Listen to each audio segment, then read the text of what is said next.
ఆత్మీయ సహోదరులారా, చాలామంది దేవుని మందిరానికి వెళ్తూ ఉంటారు, కానీ ప్రవర్తన ఇంకా మారదండి. ఒక ఆమె ప్రార్థనకు వచ్చింది, ప్రార్థన మందిరంలో కూర్చుంటుంది, చాలా దైవభక్తురాల్లాగా ఉన్నది.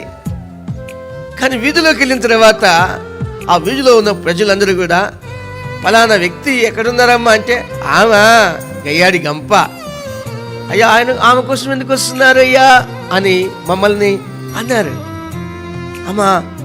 ఆమె ఇంటికి వెళ్ళి ప్రార్థన చేద్దామని, ఆమె దగ్గరికి వెళ్ళే ప్రార్థన చేయాలి. అయ్యా మీరు వీధిలో సాక్ష్యం సరిలేని పరిస్థితి ఆ యొక్క స్త్రీది.